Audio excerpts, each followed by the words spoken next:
ये नहीं पता था उन्हें सुनील मट्टू को किस तरह मारा। ये सब चीजें थे, एक जगह खड़े करके सारे हिंदू को किस तरह से मारा। कश्मीर के लोगों को आतंकवाद के हवाले करके आपने रेजिग्नेशन दिया, अपनी पर्सनल ईगो को सेटिस्फाई किया। कश्मीर के लोगों के हालात नहीं देखे, आतंकवाद नहीं देखा, लोगों को मरने के लिए छोड़ दिया और आप यूके भाग गए। फिल्म स्टार शवाना आदमी को मोटरसाइकिल पे बैठाकर पहलगाम का सैर करवा रहा है, और पीछे से उसका ही बहनोई, उसका ही जीजा गुलशा उसकी कुर्सी की टांगे काट कर उसको अलग कर दिया और खुद चीफ मिनिस्टर बन गया। पहले तो ये था, ये जो नारा लगाता था जेके अलाफा यासिन मलिक, वो तो खुद मुख्तारी की बात करता। जमात और सैयद अली शाह गिलानी ये सब कहते थे पाकिस्तान बनेगा। उम्र भर चेहरे पे जो है वो मैं साफ करता रहा, और धूल तो जो है वो आईने पे थी।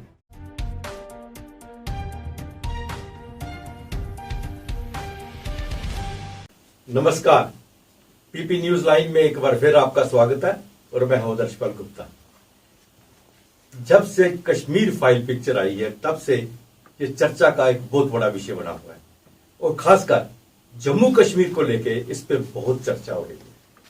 सबसे बड़ी चर्चा ये है कि उस वक्त कश्मीर के अंदर से कश्मीरी पंडितों को भगाने में सबसे बड़ा रोल किसका था। पहले चंद दिन कश्मीर फाइल को लेके एक वो हमदर्दी पैदा हो रही थी लोगों में कि किस तरह से कश्मीरी पंडितों पे अत्याचार हो गए, किस तरह से उन्हें मजबूर होकर वहां से भागना पड़ा। लेकिन अब चर्चा का विषय बदलता जा रहा है। अब चीज सामने आ रही है कि जिम्मेदारी किसकी थी। एक वर्ग कह रहा है कि केंद्र में सरकार वीपी सिंह की थी और उसको भारतीय जनता पार्टी सपोर्ट कर रही थी, और यहां राज्यपाल जगमोहन थे और वो भी उन्हीं के आगे थे। दूसरा वर्ग कह रहा है कि नेशनल कॉन्फ्रेंस कांग्रेस दोषी हैं इस प्लान के। एक बहुत बड़ा एक चर्चा का विषय बना हुआ है। अमूमन आजकल आप टीवी ऑन करते हैं तो यही डिबेट आपको सुनाई देगी, दिखाई देगी। हकीकत क्या है, आज हमारे बीच में जम्मू कश्मीर के दो वरिष्ठ पत्रकार बैठे हुए, जिनकी निगाहें पल पल की खबर के ऊपर लगी रहती हैं। वह है सुरेंद्र शर्मा जी और सतीश वर्मा जी। सुरेंद्र जी, सतीश जी, आप सबका बहुत बहुत स्वागत है पीपी न्यूज लाइन में। धन्यवाद आदेश जी, बहुत बहुत धन्यवाद। बड़ी चर्चा का विषय बना हुआ है, आपने भी बहुत कवर किया इस चीज को लेके, आपने भी काफी चर्चा की, बहुतों से बात भी की। अब ये आज जो बात डॉक्टर फारूक अब्दुल्ला ने कही है, अगर मैं जिम्मेदार हूं, मुझे फांसी पे लटका दो। मैं पिछली लंबी चर्चा में नहीं जाऊंगा। जी जी, मुझे फांसी पे लटका दो अगर मैं जिम्मेदार। और उन्होंने उस वक्त रिजाइन कर दिया और ये कहा कि अगर जगमोहन गवर्नर बनेंगे मैं रिजाइन कर दूंगा, और रिजाइन भी कर दिया। इन सब चीजों को देखते हुए आप क्या समझते हैं, कश्मीर की जो पुरानी हिस्ट्री है जिसे कश्मीर फाइल में नहीं दिखाया गया, हकीकत क्या है, वो मैं आपसे जानना चाहूंगा। अच्छा जी, देखिए, डॉक्टर फारूक अब्दुल्ला का जो आज बयान आया है कि उन्होंने कहा कि इस पर एक इंक्वायरी कमीशन बैठाना चाहिए, और अगर मैं दोषी हूं तो मुझे कहीं भी आप फांसी पर लटका दीजिए। चलिए, एक पल के लिए मान लिया जाए कि आप दोषी नहीं हैं, लेकिन उस वक्त जो ये सब हो रहा था, उन चीजों को लेकर आपका स्टैंड क्या था, उन चीजों को लेकर आपका रवैया क्या था? क्योंकि 87 में तो आपकी सरकार थी जी। 87 से लेके जनवरी 90 तक आपके पास कमान थी। जनवरी में जगमोहन जो है वो उन्होंने टेक ओवर किया एज ए गवर्नर, तब तक तो आप मुख्यमंत्री थे। और सबसे अहम पहलू ये है चीजों को समझने का कि इन सारी चीजों की शुरुआत तो हो चुकी थी। बिल्कुल, ये इसका पूरा ब्लूप्रिंट जो है वो तैयार था, खाका पूरी तरह से तैयार था। जो इस तरह से जो हालात है वो सामने दिख रहे थे। किलिंग्स मान भी लिया जाए कि किलिंग्स उस वक्त नहीं थी, लेकिन नारेबाजी जो थी वो शुरू हो गई थी। जो ये सारी चीजें एक्टिव थी। और क्या आप खुद को इस बात से अलग कर रहे हैं कि जम्मू कश्मीर में या कश्मीर में इतना कुछ हो रहा था और बतौर मुख्यमंत्री रहते हुए आपके नोटिस में कुछ भी नहीं आया? क्या ये पॉसिबल है? लेकिन ये सारी शुरुआत तो हो चुकी थी ना। और इन सब चीजों की जानकारी भी आपके पास होगी, ये तो माना जा सकता है एक मुख्यमंत्री के तौर पर। इतने कमजोर चीफ मिनिस्टर तो आप नहीं थे, और अगर इतने कमजोर चीफ मिनिस्टर होते तो 89-90s में जो 70 आतंकवादी छोड़े गए, क्या उसमें आपकी रजामंदी नहीं थी?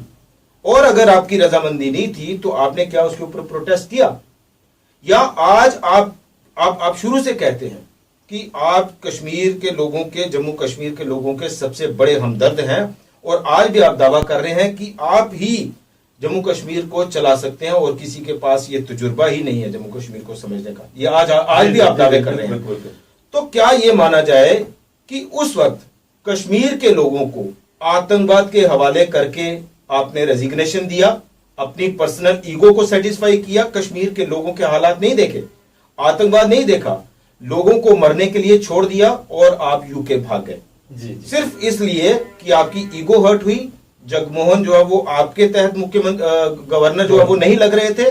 तो ये सिर्फ एक सीधा सवाल है। अभी कुछ दिन पहले उमर अब्दुल्ला ने भी अपने पिता को डिफेंड किया, करना चाहिए, उनकी जिम्मेदारी है, किसी भी बड़े काबिल पुत्र की जिम्मेदारी है कि अपने पिता को डिफेंड करे, उनका बचाव करे। लेकिन सिर्फ एक सवाल मैं पूछना चाहूंगा कि इन सारे हालात के बीच आपका स्टैंड क्या था? फारूक अब्दुल्ला का स्टैंड क्या रहा?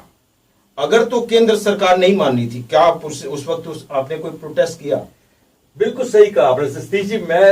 इन्होंने जो 90s की बात की, जब गवर्नर जगमोहन आए, मैं और पीछे चलना ले जाता हूं, कितने सीरियस था ये चीफ मिनिस्टर।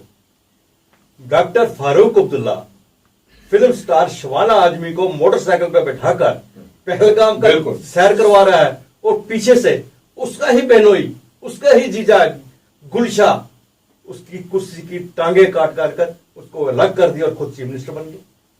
नहीं, देखिए, इसमें मेरा अपना मानना यह है कि देखिए, अगर हम थोड़ा पीछे जाएं 87 की ओर, जब यहाँ चुनाव हुए उसमें मुस्लिम यूनाइटेड फ्रंट बना जिसको मक बुला गया जी, वो जमायत इस्लामी ने खड़ा किया था। उसमें अब्दुल गनी लोन, सैयद अली शाह गिलानी, आज का हिजबुल मुजाहिदीन का सरगना सलाउद्दीन, ये तमाम लोगों ने चुनाव लड़े। चूंकि सलाउद्दीन चुनाव लड़ रहा था इनके भाई के खिलाफ, फारूक अब्दुल्ला के, इस प्रकार के आरोप है, हम उसका कोई पुष्टि नहीं करते। जब वो उसका भाई हारने लगा फारूक अब्दुल्ला का, तो कहते हैं वहां बेईमानी हुई, रिगिंग हुई, और आज जो सलाउद्दीन है उसको हरवा दिया गया। केवल हरवाया नहीं गया, उसको जेल में बंद किया, उसको मारा पीटा गया, बाद में क्रॉस करके पाकिस्तान चला गया। ये कहानी इसलिए सुना रहा हूं, मेरा अपना मानना है कि बुनियाद वहां से शुरू हुई। हालांकि सिलसिला उससे पहले भी हुआ था। एक याद होगा कि उसमें बहुत से एलिमेंट्स जुड़ जाते हैं, कम्युनल एलिमेंट्स, कट्टरपंथ के तौर पे। वो जो जमात ने इलेक्शन लड़ा मफ के नाम पर, वो जो रिगिंग हुई, उसके बाद पहले तो ये था, ये जो नारा लगाता था जेके अलाफाला यासिन मलिक, वो तो खुद मुख्तारी की बात करता था। जमात और सैयद अली शाह गिलानी, ये सब कहते थे पाकिस्तान बनेगा। टकराव दो विचारधारों का था, लेकिन हम मुख्यधारा से जुड़े लोग, हमको दोनों विचारधाराएं कतई एक्सेप्ट नहीं थी। वो बात बढ़ते बढ़ते, चूंकि फारूक अब्दुल्ला किसी भी कीमत पर कुर्सी छोड़ना चाहता है, जिस तरह सुरेंद्र जी ने कहा, मैं इनकी बात को और आगे इंडोर्स करूंगा कि हालात तब तक खराब हो चुके थे जब जगमोहन को यहाँ आसीन किया गवर्नर के तौर पर। जगमोहन के बारे में हो सकता है एक आध फैसला उसको शर्म मान्य ना हो लोगों को, लेकिन जगमोहन के बारे में यह था कि उनका एक क्लियर विजन था, आतंकवाद है, कुचलना है तो कुचलना है, इसमें कोई नरमी किसी के साथ नहीं बरती जाएगी, चाहे मेरा आतंकी हो या तुम्हारा आतंकी हो। उन्होंने एक राष्ट्रवादी की तरह एक्शन लिया, और एक्शन का रिएक्शन ये हुआ कि वहां पर माहौल आस्ता आस्ता, चूंकि पहले से बिगड़ता आ रहा था, जब ये फारूक अब्दुल्ला चीफ मिनिस्टर थे, वो और विस्फोटक रूप ले गया। स्थिति यह बनी कि कश्मीरी पंडितों के पास पलायन के अलावा कोई रास्ता बचा नहीं था। ये बात जरूर है कि इसमें विवाद है कि जगमोहन को उस वक्त चाहिए था, इनको वेपन देते, मुकाबला करते, फोर्सेस उठाते। वेपन नहीं उठाया। नहीं, मेरी बात सुनिए, फोर्सेस लगाई जा सकती है, ये एक पक्ष है, मैं कह रहा हूँ, एक पक्ष की बात कह रहा हूँ। लेकिन हम जगमोहन ने जो उस टाइम जो एक्शन लिया टेररिस्ट के साथ, वो 100% का 101% बिल्कुल ठीक था, मुनासिब था, जरूरी भी था। फारूक अब्दुल्ला ऐसा एक लावा खड़ा कर गए थे वहां कि उसका तो धमाका होना ही होना था। ये अलग बात है कि ये बदनाम करने की जगमोहन का नाम ले, किसी का नाम ले। मैं एक बार फिर आपको मैं जगमोहन के बारे में, क्योंकि मुझे 100% श्योर है कि मैं भी वहां बैठा था और सुरेंद्र जी और आप भी उस वक्त होंगे जब जगमोहन ने फारूक अब्दुल्ला को उस वक्त शपथ दिलवाई थी राजभवन में 12 बजे रात को उस वक्त। और शपथ दिलाने के बाद जगमोहन जब से आए थे यहाँ पे एज ए गवर्नर, उन्होंने जम्मू कश्मीर की डेवलपमेंट के ऊपर बहुत बड़ा ध्यान दिया था। जम्मू के अंदर ही नहीं बल्कि कश्मीर के अंदर भी वो सबको एक्सेप्टेबल थे। और मुझे भी याद है, अच्छी तरह याद है, और आप भी गवाह हैं इस चीज के, डॉक्टर फारूक अब्दुल्ला ने उस वक्त अपने भाषण में कहा था अगर हमारे साथ एक बेटी गवर्नर जगमोहन की लगाई जाती तो हमारे लिए एक भी वोट ना पड़ता, सारे के सारे वोट जगमोहन को ही जाते। और हमारे इंजीनियर आज तक ये नहीं जान पाए कि सड़क जो है उसके ब्लैक टॉपिंग की थिकनेस कितनी होती है। जगमोहन से इतना प्रभावित था, जब जगमोहन से इतने 4 साल 5 साल इतने प्रभावित रहे, उसके आते ही भंडारा तो आपने खोला हुआ था, बिल्कुल, उसके आते ही आपको क्या प्रॉब्लम होगी कि जगमोहन आया मैंने छोड़ दी गद्दी। देखिए अध्यक्ष जी, एक बड़ा दिलचस्प पहलू है। फारूक अब्दुल्ला ने ये भी कहा कि ये जो फिल्म है ये पूरी तरह से झूठ है, और ये भी कहा कि अगर जगमोहन जिंदा होते तो वो आपको हकीकत बताते। एक तरफ आप देखिए कि फारूक अब्दुल्ला इसलिए मुख्यमंत्री पद छोड़ रहे हैं कि जगमोहन को गवर्नर अपॉइंट किया जा रहा है, और दूसरी तरफ आप अपने लिए सेफ पैसेज ढूंढ रहे हैं कि जगमोहन होते तो यहां हकीकत बताते। तो ये यहां देखिए कितना बड़ा झूठ बोला जा रहा है, और उस झूठ को के पीछे खुद को छुपाने की कोशिश हो रही है। तो एक तरफ तो आपको जगमोहन से बहुत प्रॉब्लम है, दूसरी तरफ आप ये कह रहे हैं कि हकीकत बताते, अगर वो जिंदा होते तो आप खुद को बचाने की कोशिश कर रहे हैं। तो ये सारी तस्वीर जो है वो कुल मिलाकर यही है कि ये एक्सपोज हो गए। अब इनके पास कहने को कुछ नहीं है। दोहरे चेहरे, दोहरे चरित्र, दोहरे मापदंड, दोहरे मानदंड, ये सारी चीजें अब खुलकर सामने आ गई हैं। अब ये भी दूसरा एक और नैरेटिव, जैसा आपने शुरुआत में कहा कि अब चर्चा कहां से चली थी और अब एक दूसरी तरफ बढ़ती जा रही है। अब इस पर क्या हो रहा है, काउंटर नैरेटिव बनाने की कोशिश हो रही है कि एक दूसरा पक्ष भी था भाई, वो भी दिखाना चाहिए था। मुख्य बात है कश्मीर में अलगाववाद, आतंकवाद और कट्टरवाद। चर्चा ये नहीं है कि कश्मीर फिल्म बनी और उस में जिस तरह से कश्मीर में जो है वो ये सारी चीजें शुरू हुई और जो हिंदुओं का जेनोसाइड हुआ, पलायन हुआ। मुद्दा यह है कि कश्मीर में अलगाववाद, आतंकवाद और कट्टरवाद वो तब भी था और हमें लगता है वो आज भी है। आप ये कह रहे हैं कि इस फिल्म ने फिर से माहौल खराब कर दिया। आप ये कह रहे हैं कि माहौल ठीक हो रहा था, फिर से जो है वो इस फिल्म ने दूरी पैदा कर दी, फिर से इस फिल्म ने जो है वो बवाल कर दिया। अब जो लोग वहां रह रहे हैं उनके लिए और मुश्किल हो जाएगी। अब इस बारीकी को समझिए कि मुश्किल हो जाएगी। क्या कहना चाहते हैं आप? फिर दोहराना, फिर से कट्टरवाद तो अभी भी है। आप उनको खुली धमकी दे रहे हैं, या तो चेतावनी दे रहे हैं, या उनको डरा रहे हैं कि अब आपके लिए मुश्किल हो जाएगा यहां से निकलना, या रहना यहां पे मुश्किल हो जाएगा। आप ये कह रहे हैं कि अलगाववाद और आतंकवाद और कट्टरवाद कम हुआ। बताइए मुझे किस तरह से। आप आंकड़े को उठाकर देख लीजिए। अभी संसद चल रही है, पार्लियामेंट में उन्होंने जो है वो ये आंकड़े पेश किए। सेलेक्टिव किलिंग्स कितने जो है वो कश्मीरी पंडित अभी भी टारगेट हुए, कश्मीरी हिंदू अभी भी टारगेट हुए। अभी कल ही नॉन लोकल जो है उनको भी टारगेट किया जा रहा है। तो दूसरी तरफ ये जब भी पंडितों को वापस ले जाने की बात की जाती है या कोशिश की जाती है, या अभी पिछले दिनों ये सरकार ने मुहिम चलाई कि उनकी जमीनें जो है वो वापस दी जाएंगी, वहां से सीधी आवाज निकलती है कि भाई नो क्लस्टर, जो है वो क्लस्टर कॉलोनियां नहीं बनेगी, जहां जहां है वहां वहां रहिए आके, कोई जमीनें जो है वो आपको नहीं मिलेंगी। तो क्या आप ये साबित कर सकते हैं क्या कि कश्मीर में आज जो है वो अलगाववाद नहीं है, आज कट्टरवाद नहीं है, आज जो है वो आतंकवाद वहां पे नहीं है? तो आप इस पर झूठ मत बोलिए कि अब माइंडसेट बदल रहा है, अब बदलाव हो गया है। तो इस फिल्म ने अब जो है दोबारा से, अब देखिए चाइना जो कहते हैं, एक शेर है कि उम्र भर चेहरे पे जो है वो मैं साफ करता रहा और धूल तो जो है वो आईने पे थी। तो ये चीज है कि आप आईना साफ कर रहे हैं, धूल आपके चेहरे पर है। तो ये सारी चीजें समझनी चाहिए। अब हमें लगता है कि सोशल मीडिया का जमाना है, आज आप कहीं भी, अब इसी का मैं एक उदाहरण दूं, हमने पिछले दिनों एक वीडियो जो है वो चलाया फारूक अब्दुल्ला की चुनाव, इससे पहले जो चुनाव हुए, फारूक अब्दुल्ला बीडीसी के डीडीसी के चुनाव में फारूक अब्दुल्ला की एक जनसभा होती है, पब्लिक मीटिंग, और वहां पे फारूक अब्दुल्ला के नारे लगते हैं कि पाकिस्तानी फारूक अब्दुल्ला जिंदाबाद जिंदाबाद। आप तो कहते हैं मैं सबसे बड़ा हिंदुस्तानी हूं, क्या आपने उसको रोका जो आपको पाकिस्तानी जिंदाबाद कह रहा था, आपको पाकिस्तानी फारूक अब्दुल्ला जिंदाबाद जिंदाबाद कह रहा था? क्या आप उसके खिलाफ खड़े हुए? नहीं खड़े हुए। तो ये सारी चीजें कहीं ना कहीं फारूक अब्दुल्ला को लेकर मुझे नहीं लगता कि अब लोगों को दोबारा नए सिरे से समझाने की जरूरत है कि कौन दोषी है, किसके लिए दोषी है। आप मुख्यमंत्री रहे, उसके बाद भी आप मुख्यमंत्री बने, आप केंद्र पर दबाव बनाते, अगर आप इतने ईमानदार थे, आप केंद्र पर दबाव बनाते, भाई बनाइए इंक्वायरी कमीशन जो है वो क्यों पलायन हुआ, उसके लिए आपने कभी ऐसी कोशिश नहीं की। आपके मुख्यमंत्री रहते हुए भी 2000 में कुल्हाड़ कांड हुआ, पूरी की पूरी बारात जो है वो मार दी गई, क्या आपने इंक्वायरी कमीशन बैठाया? नहीं बैठाया। ये सारी चीजें अदर जी साफ दिखा रही हैं कि फारूक अब्दुल्ला जो है वो अब टीवी चैनल्स पर रोकर दिखा देते हैं कि मैं तो निर्दोष हूं, मैं तो मुझे फांसी पर चढ़ा दीजिए। जी, इस वक्त सबसे बड़ी जो चीज जो है कि जिस चीज को संजय जी ने भी कहा, कश्मीर फाइल ने जो दर्द बताया, जिस तरह से उसको ड्रामेटाइज किया, जो भी था फैक्ट है, उनके ऊपर अत्याचार हुए, उसमें कोई शक नहीं है।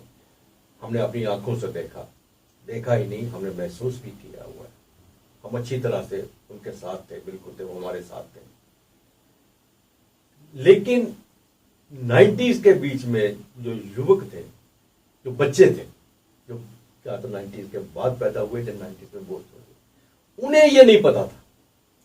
घर में 50 चीजें होती हैं, माँ बाप कहते हैं बच्चों को क्या बताना, पढ़ने दो, इनको स्टडी कर रहे हैं, इनका कैरियर है, इनको अपने कैरियर की तरफ ध्यान देने दो। कश्मीर में हुआ, वहां पे अत्याचार हुए, हम भाग के आगे ही आगे। इस तरह नहीं पता था उन्हें कि हिस्सा दर को किस तरह से जीना गया, किस तरह से बलात्कार किया गया। ये नहीं पता था उन्हें सुनील मट्टू को किस तरह मारा गया। ये सब चीजें थे, एक जगह खड़े करके सारे हिंदू को किस तरह से मार दिया गया, ये चीजें उन्हें नहीं पता थी। यही चीजें जो है इसने ताजा कर दी है।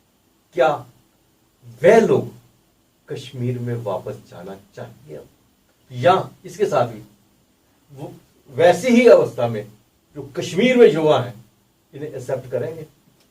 देखिए, फिल्म बनाने का एक अपना अपना चश्मा और मकसद होता है, ये सबको पता है, इसमें कोई छुपी बात नहीं है। पॉलिटिकल चश्मे भी होते हैं, कमर्शियल चश्मे भी होते हैं, तमाम चश्मे। आपने जो बात कही, देखिए ये बात ठीक है कि कई बार होता है कि पर्देदारी घर में होती है कि घटना घटी, तराशी हुई, तो हमारे परिवार के बच्चों तक वो चीज़ ना पता चले। लेकिन आजकल चूंकि संचार का युग बड़ा एडवांस है, जरा सी बात पता चलती है, वो नेट पर सब खुल जाती है, वो छुपती नहीं है। असली बात है पॉलिटिकल लोगों की जिम्मेदारी।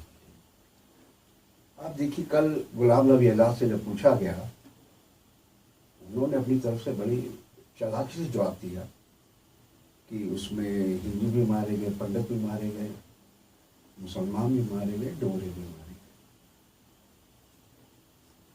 गए। अब देखिए, हर पॉलिटिकल आदमी सच्चाई से रूबरू नहीं होना चाहता।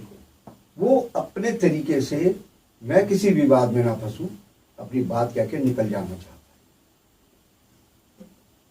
ये बात ठीक है, फारूक अब्दुल्ला का आधा बयान ठीक है, उस समय सरकार किसकी थी, लेकिन भाई हालात किसके दौर में बने, असली बात तो वो है। फिल्म पे आपत्ति क्यों हो रही है? जो मौका मिल रहा है विपक्ष को, क्योंकि विपक्ष भी मौके तलाशता है।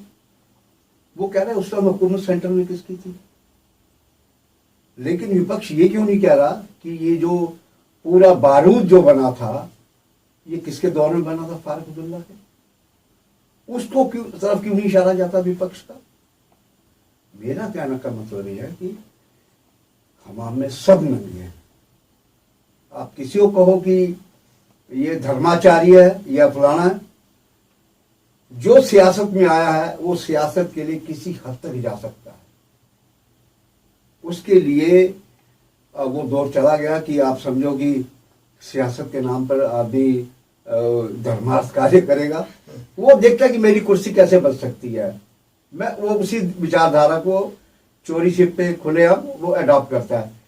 फारूक अब्दुल्ला पे हमें सबसे बड़ा एतराज इस बात का, जैसे सुरेंद्र जी ने कहा, आपने भी कहा कि भैया ये सारा जंजाल तो तुम्हारे कार्यकाल में, बिल्कुल तुमने ये आतंकवादी ना खड़ा होता अगर तुमने 87 में अपने भाई को जिताने के लिए ये शुरुआत ना की होती। एक भाई नहीं, बहुत थे। हाँ, बहुत। नहीं, मैं एक एग्जांपल दे रहा हूं। कहने का लबल ये है कि जिम्मेदारी से आप कहां तक भागिएगा, ये पीछा नहीं छोड़ती। आप जितना मर्जी सफाई देते रहे, जगमोहन के बारे में जो मर्जी बोलते रहे, एक आदमी दुनिया चला गया। अब कुछ लोग नेहरू के बारे में बोलते हैं, वो दुनिया बंदा जिंदा है, उसके बारे में बोलिए ना, वो तुम्हारे को सफाई देगा। तो मेरा कहने का मतलब यह है कि ये चीज फिल्म अपने व्यवसाय के तौर पर आई है और वो खूब पैसा कमा रहा है, 100 करोड़ से अलग कारोबार कर चुका है। और बल्कि कल मैं हैरान था, हरियाणा में कुछ युवाओं ने कहा कि ये फिल्म सार्वजनिक तौर पर दिखाई जानी चाहिए मैदान में। वो डायरेक्टर अग्निहोत्री कहते हैं कि मेरे को पैसा कौन देगा। तो कहने का मतलब यह है कि इससे मानसिकता समझिए। हम लोग, सुरेंद्र जी हो गए, आप हो गए, हम लोग इन चीजों पर चिंता मनन करते हैं। नहीं यार, वो दौर बड़ा भयावह था।